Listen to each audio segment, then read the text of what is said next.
Здравствуйте! В эфире «Чегемская правда».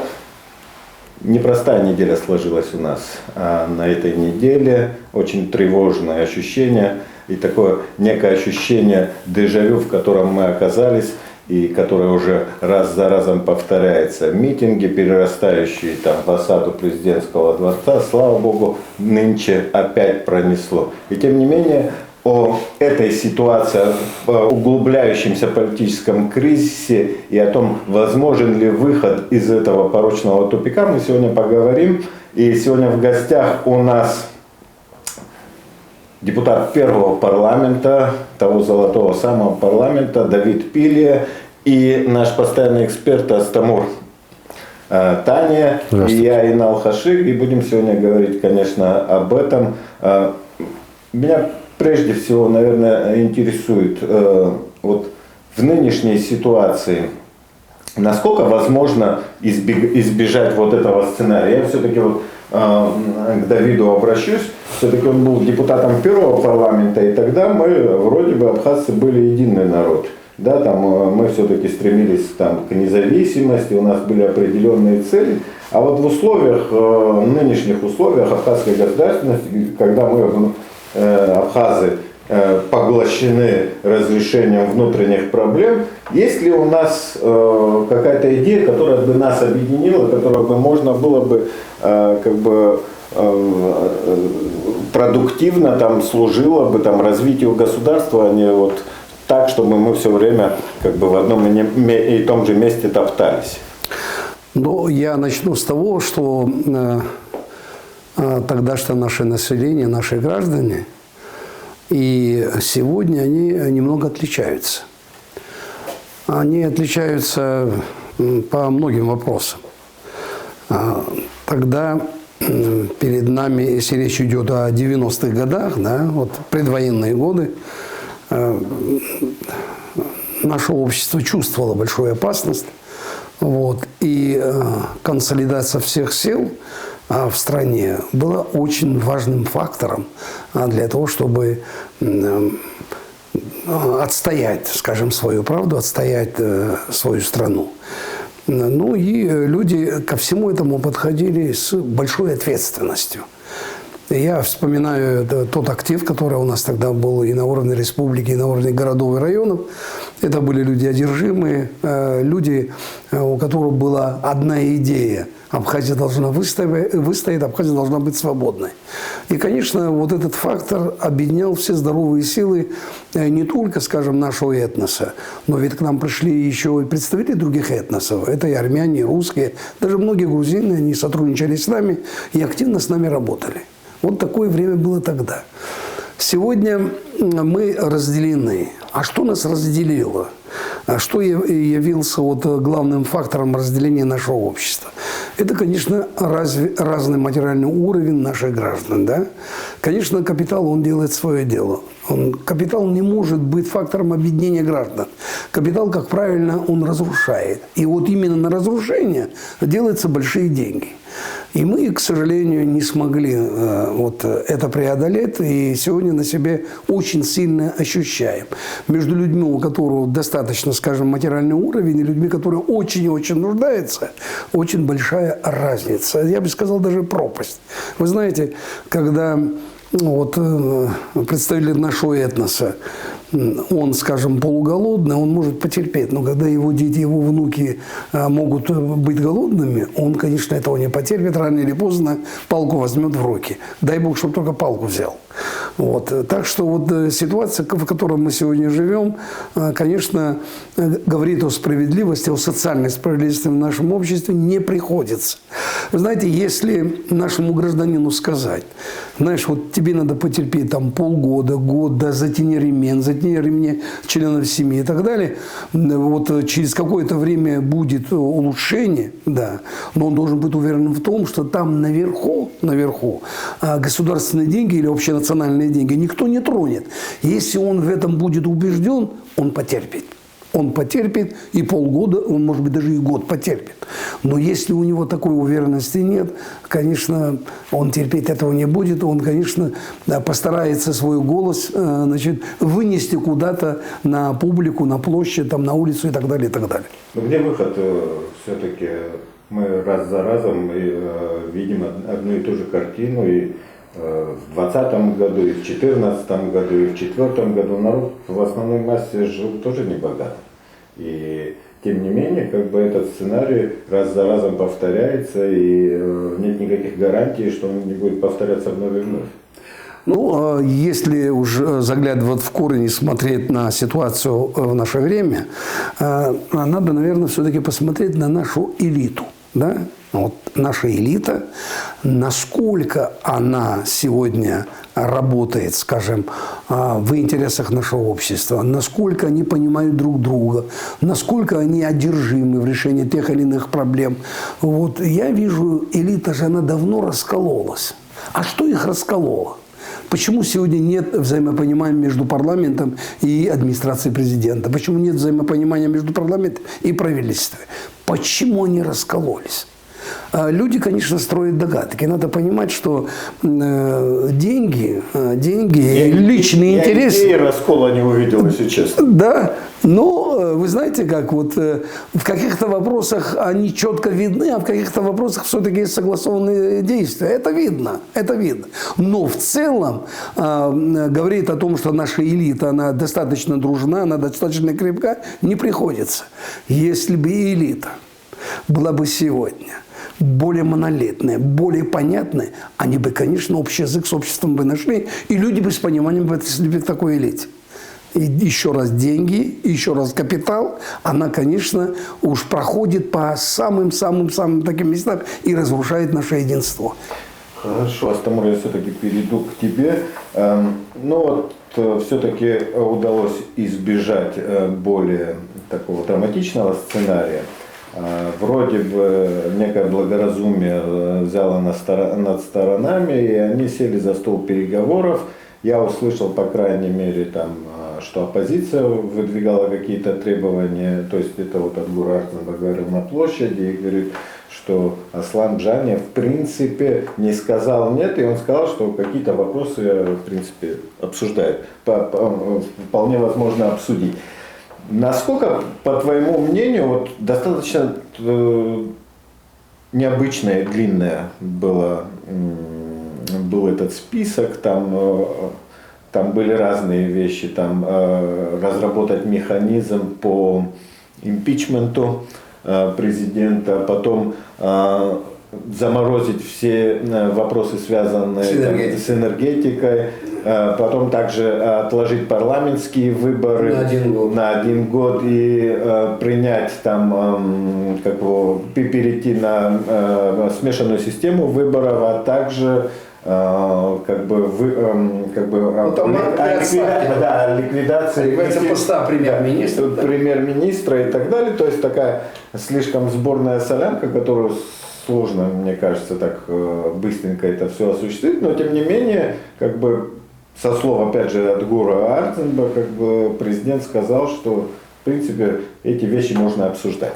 Насколько вообще все это реально можно осуществить? Как ты смотришь на вообще? Да, достаточно разные вопросы по возможности их исполнения, но мы все понимаем, что Абхазия это все-таки закон здесь имеет силу некого такого сильного политического подтекста. Да, то есть все эти решения, там у нас был и там перенос выборов, президентских выборов, да, то есть и сейчас есть идея там перенести парламентские выборы. Насколько вообще это может иметь какое-то продолжение, насколько это способно снять то напряжение, которое сейчас существует? Ну, в первую очередь я хочу прокомментировать слова Давида Чичевича. Он вскрыл, на мой взгляд, основной пласт проблем, из которых проистекает нынешняя нестабильная ситуация. Вот. Почва для такой нестабильности, она сохраняется. И ответственность, конечно, в первую очередь лежит на элитах, потому что общество не верит в их то, что они работают на общенациональные интересы. что они во главу угла не ставят личный интерес. Мы видим кризис доверия к активным политическим элитам, что во власти находящимся, что в оппозиции. Вот.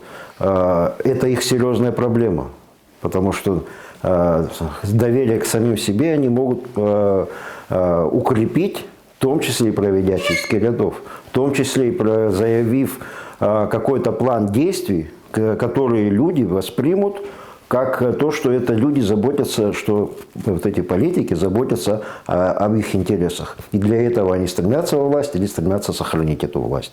Вот. Тогда и поле для диалога будет шире. Потому что будет больше доверия. Не будут считать, что вот эти людей мы возьмем в команду, они будут знать, что мы там делаем, мешать нашим меркантильным интересам. Или там, вот на почве меркантильных интересов, если договариваться, долгосрочных соглашений не будет. Вот. Это, вот, мне кажется, наши политические элиты, что провластные, что оппозиционные, они должны это дело четко осознать. Да. Потому что все меньше будет пользоваться поддержкой, все больше будет разочарования в нашем обществе. Вот. Теперь, что касается перечня предложений оппозиции. Вот. Но, понимаете, все-таки этот перечень, он относится к широкому кругу очень сложных правовых вопросов. Они такие вопросы на улице не решаются. Вот. Здесь нужно сесть, это же вопрос специалистов, правоведов. Вот, например, первое требование – начать процедуру отставки президента через парламент. Но у нас, во-первых, процедура не принята. Нет, у я нас... так понял, вообще достаточно нечетко было. Я так понял, не, я читал... все-таки выработать саму процедуру. Не. Там было сказано, начать процедуру отставки и приостановить эти... через парламент отставки. И приостановить энергетические и прочие проекты на период процедуры. То есть второй вопрос связан с первым. Процедуры, ну вот надо же это иметь в виду. Процедуры нету. Процедура – это конституционный закон. В любом случае, даже то, что у нас есть в Конституции, когда даже будет эта процедура, вот те решения президента, которые кажутся неконституционными, оппозиции или парламенту, или кому, или гражданам, да, они с этими вопросами все равно должны будут обратиться в Конституционный суд. Вот Конституционный суд дает заключение, конституционное это действие или неконституционное. Вот. Исходя из этого потом возвращается вопрос в парламент, и он решает, отправить в отставку президента или нет. Вот так схематично выглядит. Но с другой стороны, после того, как у нас Конституционный суд появился, у нас есть возможность для отмены таких решений, даже вот сейчас. Над процедурой импичмента, конечно, надо работать. С 2003 года этот вопрос поднимается, почему-то он возникает в периоды кризисов. Да, потом все это забывается, так же, как и вопрос реформирования избирательной системы. У нас, когда стабильная ситуация, никому она не нужна, ни Конституция не нужна, ни система выборов не нужна. Вот в кризисе это все вспоминают. Может один раз сделать это, чтобы не было кризисных ситуаций. Что касается неконституционное решение президента сейчас тоже можно отменить через Конституционный суд. Никаких проблем это не составляет. То есть идти надо правовым путем. Что касается реформирования избирательной системы. Но, понимаете, для этого не нужно... Вот мы же в Конституционной комиссии этот вопрос обсуждали. Вносить этот пункт в поправки, потому что мы над главами 3 и 4 как раз работали, законодательной власти, исполнительной. Либо не вносить. Но мы пришли к тому, что это не вопрос Конституции.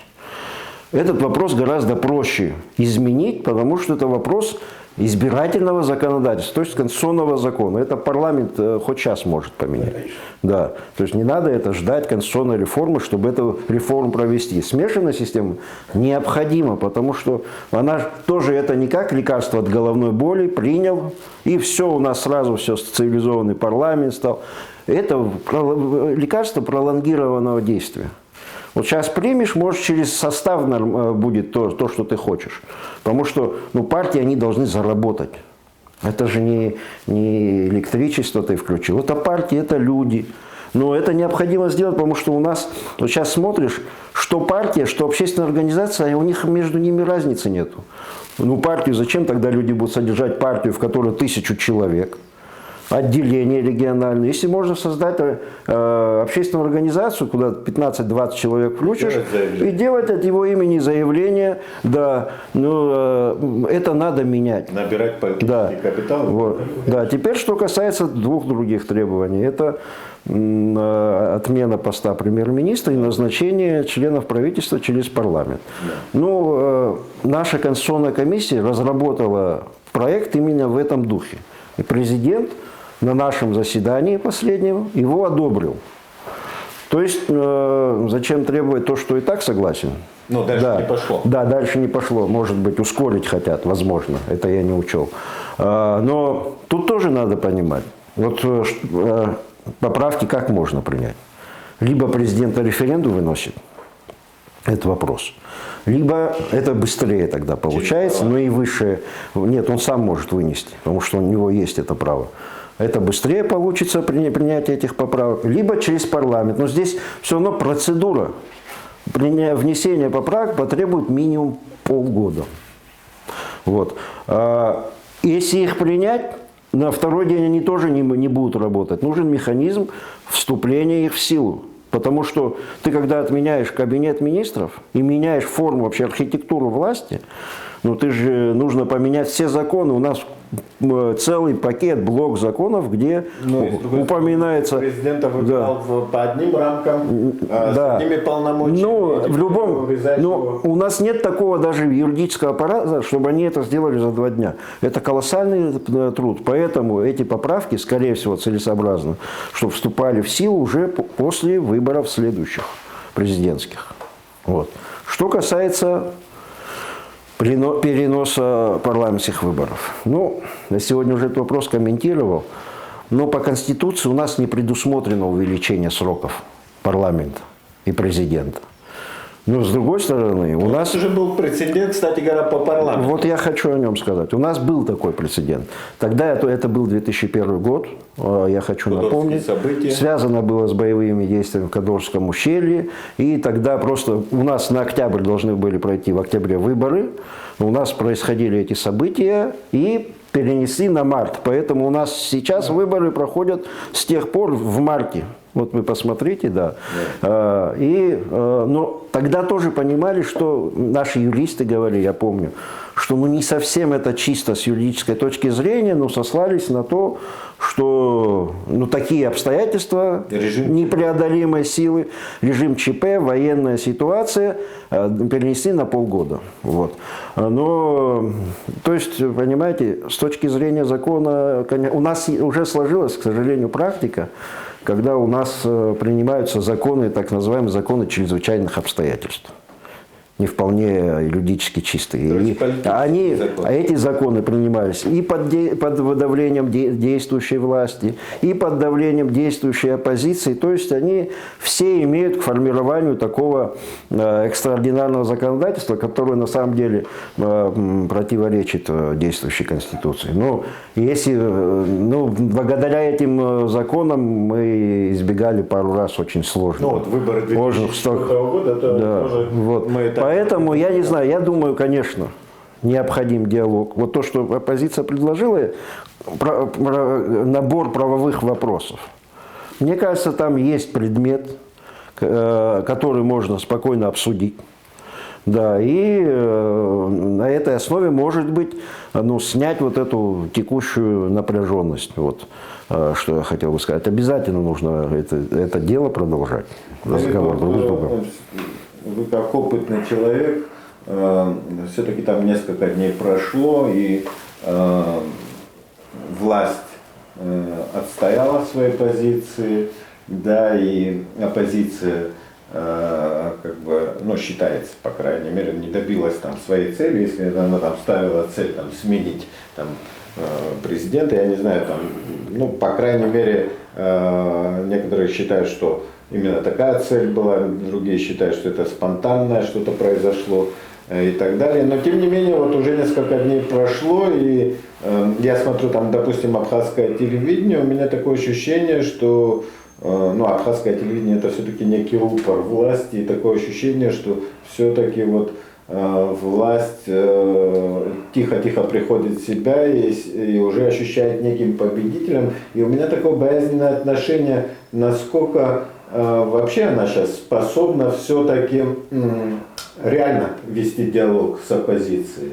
Вот в таких условиях, когда вроде бы пронесло, и когда ты себя чувствуешь победителем и так далее. Я просто исхожу из того, что из того опыта, который там сложился, я не знаю, в 2019 году, когда первые выборы президентские были, в которых участвовали там Рауль Хаджимба и Алхас Квитини от оппозиции, когда там как бы несколько процентов, то есть там интерпретация разная была, сколько все-таки набрал Рауль Хаджимба, необходимое количество голосов или нет. И тогда я вот помню, что в стане Хаджимба ни на какие компромиссы не шли, они себя считали победителями. Но вот как бы потом ситуация через 2-3 месяца выяснилась, что в общем-то это все достаточно условно было, да, то есть такие настроения. А сейчас вот по-вашему, какие ощущения, вот власть, как она себя поведет вот в такой ситуации? Ну, мне сейчас трудно говорить за власть, как она себя дальше поведет, но сама картина, да, картина победителя, она, конечно, ужасна. Это даже я не хочу его воспринимать как победу. Да. В конечном итоге мы все проиграли. Проиграла, наверное, наша страна, его имидж, его авторитет, да. Каждый вот такой случай, она, конечно, очень сильно бьет по нас. И я нахожусь в том возрасте, когда я очень переживаю. Я очень-очень переживаю. Вот представьте себе люди, которые уходили в ту ночь домой. Да? Ведь среди них очень много молодых ребят. Я как-то уже говорил в одном месте, в 17, 18, 19 лет во время войны шли воевать и погибали за Родину. А их сверстники здесь вот трясли автобус. Да? Вот мне вот такая жалость к этим ребятам. Они же ушли домой неудовлетворенными, озлоблены на власть, озлоблены в какой-то степени и на нашу страну. И в этой связи говорит о победе, о том, что власть удержала ситуацию и так далее. Да, надо его вообще забыть. Власть должна перестроить свою работу по отношению к такой категории граждан. Она должна найти все-таки, перебороть себе свои амбиции, вот, перебороть свои властные такие, знаете, вот она как-то, да. Вот этот переборот надо садиться, разговаривать с людьми, даже с теми, с кем бы не хотелось бы разговаривать. Они же все граждане нашей страны. Если кто-то перешел красную черту и совершил преступление, конечно, с точки зрения закона надо с ними разговаривать. Есть правовые нормы, и мы вправе за это с него спросить. Но если он говорит на площади о том, что у нас непонятно, что будет с энергетикой, у нас то непонятно, это непонятно, вот нужно обязательно какую-то определенную работу провести, чтобы мы более могли четко видеть, что все-таки власть хочет, что она делает и как она отражается на наших граждан. И за это, значит, как-то из-под лобья смотреть на наших граждан не стоит власти. Я еще раз говорю, заигрываться не стоит, но работать с оппозицией нужно нашей власти. Я думаю, что даже в тот день, когда они просили, чтобы кто-то из представителей власти пришел к ним навстречу, ну, я понимаю, может, президент не захотел, да, он и так и сказал, что вот пандемия, есть постановление правительства. Потом вышел да. сторонникам все равно. Да. Это не помешало выйти. Конечно, глава администрации мог прийти, вице-президент мог прийти, секретарь Совета Безопасности мог прийти, с людьми поговорить и так далее. Я понимаю, там, конечно, разговор был бы... Александр Анпап, кстати говоря, приходил в свое время на митинг оппозиции. Да, я помню, приходил, да. Вот, и какой бы нелицеприятный разговор бы они могли бы услышать, но накал страстей, возможно, смягчилось бы, да. То есть, да, ребята, вот мы пришли, мы готовы вас слушать. Пожалуйста, скажите, что вы хотите, как хотите и так далее. Потом, вы знаете, сама оппозиция тоже как-то должна серьезно пересмотреть вот свою работу. Когда ты выходишь с какой-то идеей на митинг, идея понятная, до каждого доходящая и так далее, а потом в процессе митинга начинают добавляться какие-то новые идеи и так далее, в конечном итоге по оппозиции начинает смотреться, что они не подготовились к такому серьезному мероприятию. И потому желательно, даже если один вопрос ты выносишь на митинг или два вопроса, держись возле этого. Потом, конечно, желающих добавить еще что-то там, допустим, приплюсовать. Кто-то в старые обиды вспомнил, да, давайте того, значит, в отставку и так далее. Все это вроде бы так смотрится, и вдруг в конце отставка, значит, прокурора. Как не лепится, вот это непонятно мне. Так что и оппозиции надо серьезно работать над собой, работать надо над своими сторонниками с тем, чтобы они выглядели четко и убедительно, чтобы мы со стороны видели, что да, есть оппозиция, да, достаточно конструктивная, да, интересные идеи. Вот скажем, да, вот, значит, давайте мы уберем главу правительства. Вот уважаемый Мастик сказал, а сколько проблем за ней, какой шлейф правовых проблем, который поднимается. Это ведь на митинге этот вопрос не решишь, и бегом ты его не решишь. Это нужно время, может быть, даже не полгода, а год, а может даже и больше. Так что тут, конечно, вот за каждым вопросом лидеры оппозиции, люди, которые проводят это мероприятие, они должны быть очень ответственными, чтобы мы их понимали, чтобы в какой-то степени мы могли им сочувствовать, мы могли их поддерживать, мы должны четко и ясно слышать все это. Все в одну кучу, в один мешок наваливать не стоит. Но, тем не менее, все-таки было видно, что ситуация идет к такому крайнему кризису. Дело, в общем-то, этим и закончится. То есть вот таким сценарием, митингом и там движением в сторону президентского дворца там, и так далее, таким, ну, такой драматической ситуации, как один из выходов решения внутриполитических противоречий, которые у нас есть. Но при этом мне показалось, что обе стороны с удовольствием участвовали вот в этой картине. Да? Ну, то есть президент изначально тоже вот как бы делал так, чтобы с оппозицией у него как-то не срослось. Оппозиция тоже вот эту волну митинговую подхватила, начиная, наверное, еще там с августа, с сентября и так далее.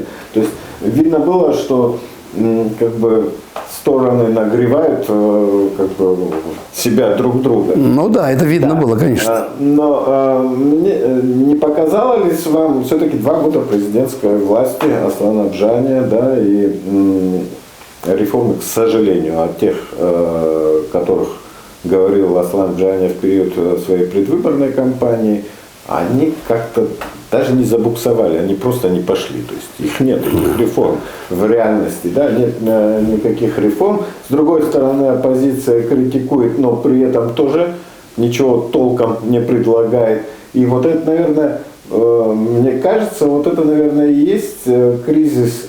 Кризис исходит из того, что нет идей. Нет идей в будущее, о том, как все это может сложиться в будущем. И, наверное, вот в такую драчку перейти и рассматривать проблему через мой-чужой, наверное, может быть, это выход, к которому шли обе стороны. Я не знаю, у тебя есть вот какие-то взгляды? Слушай, мне кажется, что обе стороны противоборствующие характеризуются практически полным отсутствием политической работы с населением. Вот. Потому что, ну, ты, если программы какие-то объявляешь, ну, ты непонятно, что все сразу не может получиться. Да, но можно об этом хотя бы публично говорить. Вот мы сейчас сегодня это сделали, а это не получилось, завтра сделаем. Это вообще у нас не получится, потому что денег нету. Вот, то есть публичная политика очень слабая у действующей власти. Что касается оппозиции, ну, они, мне кажется, пытаются все что-то наскоком решать. Так легко поддержку в обществе ты не завоюешь. Власть теряет поддержку в обществе из-за того, что она не ведет с ним работу, не ведет диалог с обществом. Не только с оппозицией надо вести диалог. Регулярный характер должны быть носить пресс-конференции президента, членов его команды. Провалы, которые люди очевидно видят, надо их объяснить.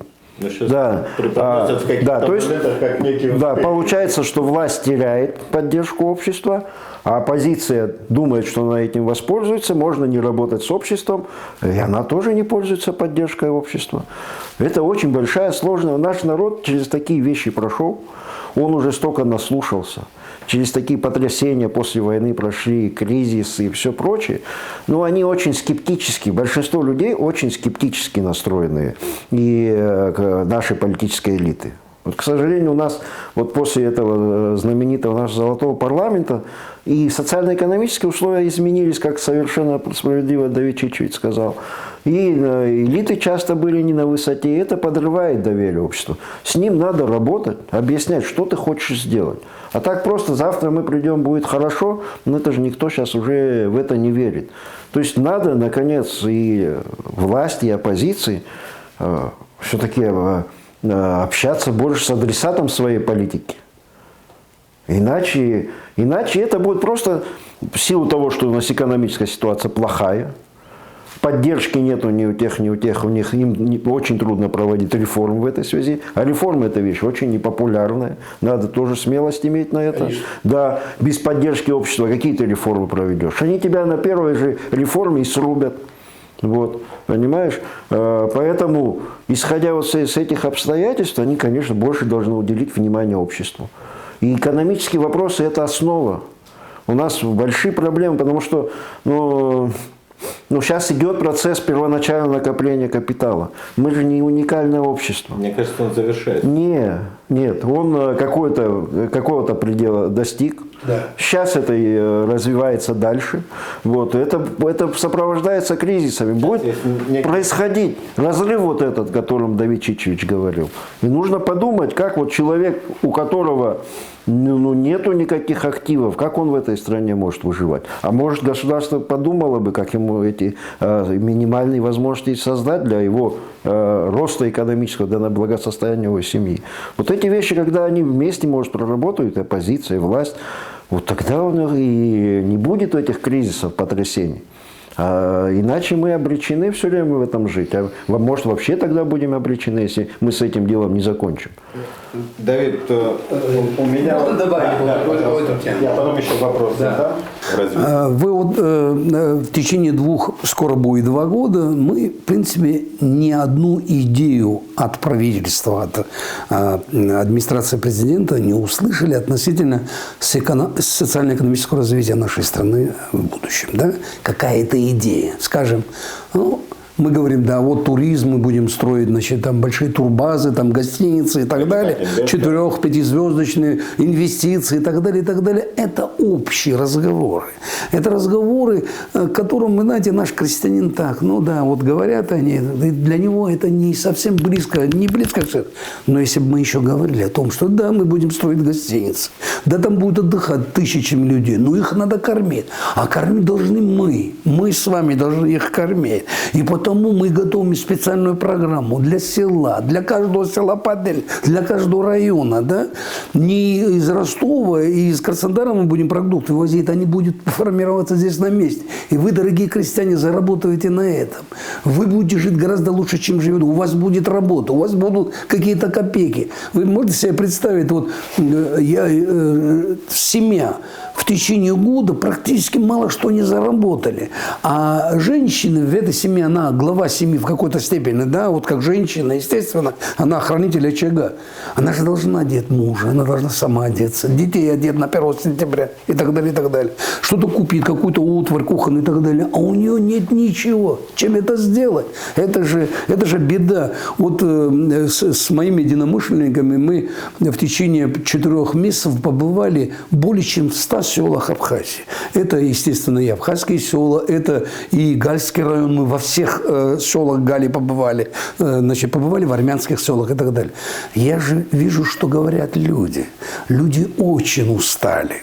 Эта усталость доходит уже до такого состояния, когда они уже отчаялись во всем. Да? Они уже перестали думать о стране. Они перестали думать о нашем этносе. Это очень опасная черта. С ними ведь никто не работает. Даже наше появление их так радовало, что мы оттуда с трудом уходили. Нас не отпускали. Засыпали массой вопросов. А как быть селу? Как удержать людей в селе? Какое будет будущее этого села? Будет ли там молодежь? Или они будут затухать? И через какое-то время лес будет наступать на сел, а уже это видно. По улицам проходя, лес все больше и больше охватывает наши села. Охватывает, потому что нет влияния на природу у людей. Людей мало. Да? И, конечно, в этом плане, вот знаете, вот 30-е годы, когда Нестор Лакоба, значит, ему доложили, что джгерденцы не хотят вступать в колхоз, но это же вообще ЧП, целое село приняло решение не вступать. Он поехал туда, в Джгерды. Он более 2 часов рассказывал, что это необходимо, что это им благо принесет. Когда он уехал, 80% сразу записались в колхоз. Но он, конечно, левой рукой людей убеждал, он мог говорить с людьми, он понимал крестьян, он очень близок был, и они его понимали. Но в правой руке у него была сила, Маузер был в руках. Он был достаточно жестким человеком. То есть убеждать над людей. Но тот, кто где-то какие-то рамки, скажем, правовые нарушает, тут, конечно, и сила должна быть. Пока, к сожалению, наша власть находится в таком желейном состоянии. Далеко не Нестор Лакоба. Да, конечно. В желейном таком состоянии, непонятном, да. Вот это вот последствия, скажем, этого митинга, да, я вот смотрел, мне самому интересно было посмотреть, кто как себя ведет. Да, конечно, есть у нас определенная сила и так далее. А зачем доводить до этого? Зачем? Чтобы противостояние происходило между нашими молодыми ребятами и правоохранительной системой. И там наши граждане. И тех надо беречь от беды. Это все наши люди. Зачем они должны разочаровываться? Мы должны об этом думать, мы должны за это нести ответственность. Конечно, здесь во всем должен отвечать власть. Я, знаете, вот, конечно, у меня есть какие-то претензии к оппозиции, но, знаете, оппозиция не у власти. Они такие же простые граждане, как и мы. А власть, если она ответственна, она несет за все. В нашем обществе она несет ответственность за все. Буквально. Кто-то упал даже, коленка себе разбила, она тоже несет. Почему он упал? Где упал? На улице, там скользко, что случилось? Короче говоря, я так понимаю, что если власть не пересмотрит, не знаю, как она сможет это сделать, да, если она, управления. Да, не пересмотрит. Во-первых, посмотрите, значит, в 2013 году у нас в системе исполнительной власти работало 8 тысяч человек. В 2021 году 16 тысяч человек. На содержание исполнительной власти мы сегодня тратим 47% всего нашего бюджета. Наш чисто республиканский бюджет не хватает для содержания исполнительной власти. Мы еще миллиард берем у России, чтобы содержать наших чиновников. Вы понимаете, как получается? Наша страна – это как мотылек, у которого огромная голова и хвостик маленький. Вот во что мы превращаемся. Но, естественно, здесь вот без реформ, а мы просто рассыпемся. У нас произойдет распад государства. Это должны понимать сегодняшние наши руководители. Если они это понимают, но им это тяжело делать, да, тяжело общий язык с людьми находить и так далее. Тут, конечно, давайте все вместе соберемся, давайте подумаем, что нам делать. Ведь бывали моменты и перед войной, той нашей войной, и во время войны, когда мы собирались и говорили: ребята, что будем делать? И мы всегда выходили какой-то выход. Может быть, не самый лучший, но находили выход. И я думаю, что и сегодня можно найти выход, можно найти какие-то направления, при котором все-таки у наших людей появится маленькая надежда об изменении качества жизни. Ведь все смотрят на это, насколько качественно изменится наша жизнь. Посмотрите, что натворила пандемия. Она не только, в общем, практически, да, она нас парализовала. Посмотрите, что происходит в системе образования. Посмотрите, что происходит в здравоохранении. Люди с ног валятся, да, не успевают. Все наши объекты сегодня заполнены больными, и притом среди них все больше и больше растет тяжелобольных. люди находятся в ужасном состоянии и так далее. И, конечно, тут и правительство, и администрация президента, и президент, они должны в одном ключе работать, и каждый день мы должны от них какую-то информацию слышать. Посмотрите, что делает Владимир Владимирович Путин. Посмотрите, что делает Мишустин. Они ведь ежедневно обращаются к своим гражданам. Они постоянно на виду у граждан Российской Федерации. Это ведь неспроста делается. Это крайне необходимо. Люди должны чувствовать пульс государства. А через кого? Естественно, через власть. Это самое главное. Ну да, сейчас, кстати говоря, требования там опробировали в России метод там, всеобщей вакцинации, обязательной вакцинации, и начали там с транспорта. И взяли один отдельный регион, самый благополучный, Татарстан. Посмотреть, как там все это происходит. В итоге, видимо, убедились, что эксперимент крайне неудачный. Да. Для того, чтобы это распространить на всю Россию, и отказались. К сожалению, у нас вот таких лабораторий нет, да, то есть где бы когда какой-нибудь эксперимент там на отдельно взятой территории там взять, сделать, я не знаю, может быть экономический даже какой-то проект. У нас вот этого нет, у нас и решения, с одной стороны, как-то необдуманно, долго-долго принимаются, а когда принимаются, они не очень даже обдуманно, вот как-то наспех они, такое ощущение складывается, что при принятии слишком быстро, как бы не обдумав все последствия, как-то его приняли. С другой стороны, я заметил, что общество действительно стало аполитичным, да, и то есть и нынешняя власть, она коалиционная, да, была, там слишком много всяких групп объединилось, и нынешняя оппозиция такая же вся из лоскутков мелких собрана и так далее. И тем не менее, как бы процент апатии общества, у которых аллергия, и на тех, которые находятся у власти, и на тех, которые находятся в оппозиции, огромен. И эта тенденция, она с каждым разом набирает обороты, видно это. Видно, да, видно, по настроениям, конечно. да. Но тем не менее, вот этой третьей силы не возникло. Третьей силы не возникло, и вот Давид, вот мы все время периодически возвращаемся в тот первый парламент, когда люди тогда выбирали, очень много людей были представителей науки, интеллигенции и так далее, то есть вот как бы собирали лучших умов. Сейчас вот такой вещи у нас нет, к сожалению. Да? Нет. Да, то есть и можно было как бы за небольшие финансы подобрать, то есть человека выбрать и так далее. Я помню, вот в парламенте, даже во втором парламенте у нас был Ермолай Аджинджал, да, ученый, да, я помню, он всегда такой очень бедно одетый был, да, но сейчас такого просто представить невозможно. Насколько вот сейчас вообще возможно появление, допустим, третьей силы, когда мы говорим, что капитализм наступил, да, то есть есть силы, которые контролируют те или иные финансовые потоки, механизмы, выборные и так далее, улицу контролируют, все контролируют, и может ли возникнуть такая группа людей, которая станет некой альтернативой вот этим двум сложившимся за уже 20 лет соперничества политическим группам, там, которые там в 2004 году образовались? Ну, по всему, видать, к этому мы идем. Долго идем? Я думаю, что мы идем к этому. Почему? Политическая партия, основная его задача – прийти к власти, правильно? И управлять этой страной. Оппозиционная партия, тоже политическая партия, тоже хочет прийти к власти и управлять страной. Сегодня две противоборствующие силы, которые четко определились в Абхазии, и те были у власти. И те не так много сделали для общества. И те получают, наверное, не высокую оценку, значит, их работы. Значит, у людей, естественно, в голове крутится другая мысль. Да? А как туда привести людей, которые могут работать в интересах общества? Сегодня это странно звучит. Да? Идет человек, у него нет никаких личных дел, он за страну готов поработать. Да? Странно, да, это вот такое звучание. Ну, наверное, не совсем понятно. А есть другой выход у нас. А другой выход есть. А как тогда сложится судьба нашей страны? Судьба нашего этноса как сложится? Да? Если посмотреть последние 20 лет, скажем, вот наша страна, наш в частности этнос, да, он самый такой, скажем, для нас щепетильный вопрос, да? А что, он бурно развивается?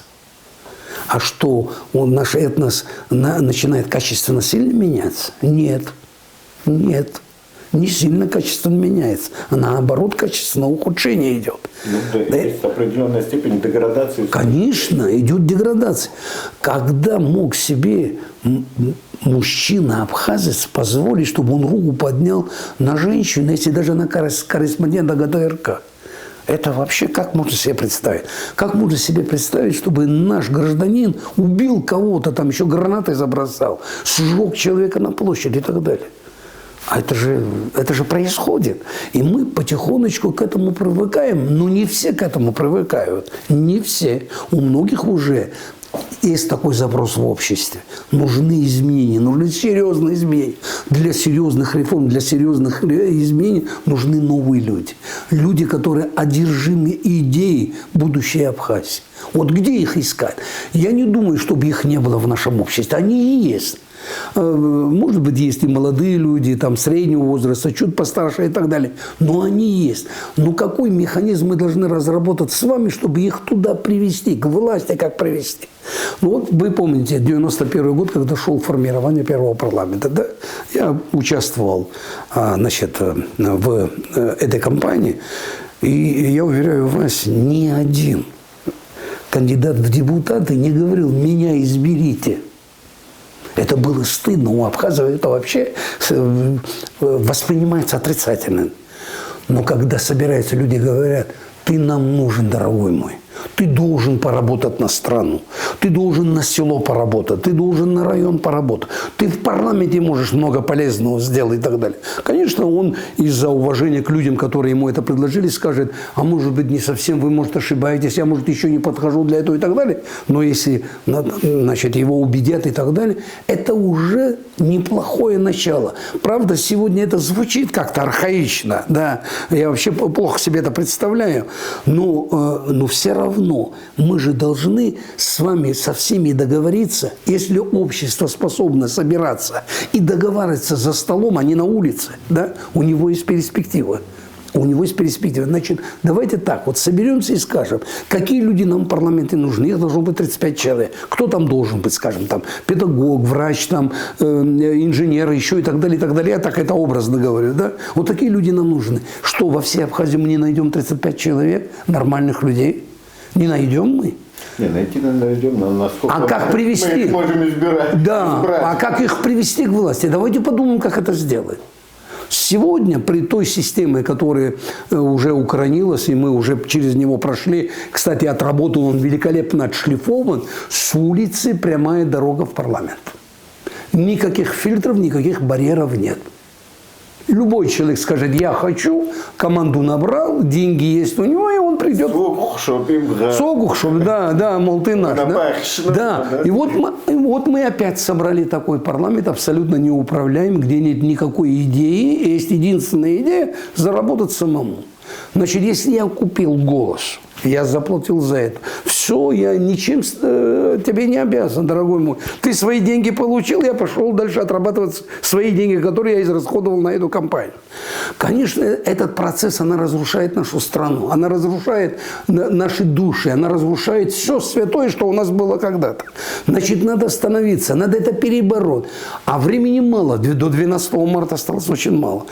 Перенести, значит, выборы в парламент, уважаемый Астамур сказал, это сложнейший процесс. И при том, вот люди, которые говорят, что надо на год перенести, а как это с точки зрения Конституции, с точки зрения наших правовых норм, как это сделать? Не первый раз. Да, не первый раз, но чтобы потом он не стал постоянным, и тогда вообще, что тогда? Это да, это опасно. Во что мы превратим тогда вообще выборы? Да? У нас и так выборы далеко не качественные, а с этим еще хуже будет. Надо думать, надо собираться. Я больше чем уверен, вот знаете, вот когда-то идея была у россиян, да, умные головы, они ведь есть. Женщины, мужчины, старики, молодые там и так далее. Умные головы есть в Абхазии. Умные головы, Умные. давайте мы соберемся, умные головы соберемся, я себе тоже к этому причисляю, да? Хочу с вами поговорить, давайте вместе обсудим, как нам быть, как выйти из этой ситуации. Как убедит Цахару, как Аруа убедит, как убедит другие оппозиционные силы, чтобы мы с ними договорились и отфильтровали просто вот в конечном итоге остановились на людей. Вот мы договорились, и мы четко выполним, как это сделали в 1991 году. Даже грузины не нарушили наши, помнишь прекрасно нас там, да? 28, 26 и 11 представителей других, значит, национальных общин. Железно выполнили. Ничего не нарушили. Это при том, что президентом Грузии был тогда Звят Гамсахурди, вообще непредсказуемый человек. Кстати, когда к нему приехали, сказали, что вот есть такая договоренность, он говорит, а вас это устраивает? Да, ну тогда я не против. Нам тогда, скажем так, повезло, да? Но вот это 11 человек, представителей других национальных групп, разве не они спасли наш парламент? Нас было 28, 7 человек оттуда добавилось, 35, почему, кстати, до сих пор 35 человек в нашем парламенте. Нам надо договориться. Другого выхода я не вижу. Не договоримся, изберем какой-то новый парламент, вообще непредсказуем. Мы еще больше зайдем в кризис, в такой кризис, откуда уже выйти будет нам очень тяжело. Будет очень и очень. Хорошо, я все-таки как бы не буду в дальнюю перспективу заглядывать. Уже пора, наверное, все-таки как бы округлять наш эфир, заканчивать. Тем более со светом все пока хорошо, но нет никаких гарантий, что его не отключат. Так что времени у нас немного, да. И тем не менее, все-таки вот в краткосрочной перспективе какой-то прогноз есть у тебя, как ситуация будет складываться? Ну, слушай, будущее, оно вариативно. Я хочу полностью солидаризироваться с тем, что сказал Давид Чичевич. Кстати, это не комплимент, что я хочу сказать. Не случайно представители нашего золотого парламента до сих пор влияют на политическую ситуацию в Абхазии. Ну, это, конечно, влияние уменьшается в силу объективных обстоятельств, но это не случайно, потому что наше общество тогда смогло собрать вот ту элиту, которая отвечала требованиям сегодняшнего дня. А после этого, к сожалению, это не удалось. Вот надо, наверное, вот использовать рецепт Давида Чичевича, собраться, и вот в вопросе третьей силы может решиться, и другое, но все-таки вот собрать какой-то круг людей, которые имеют опыт, имеют авторитет.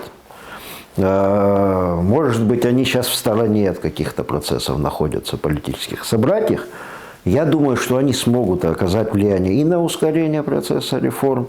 Но это может такая не парламентская мера, но она необходима. Это может это быть ответом общества на то, что у нас вокруг происходит.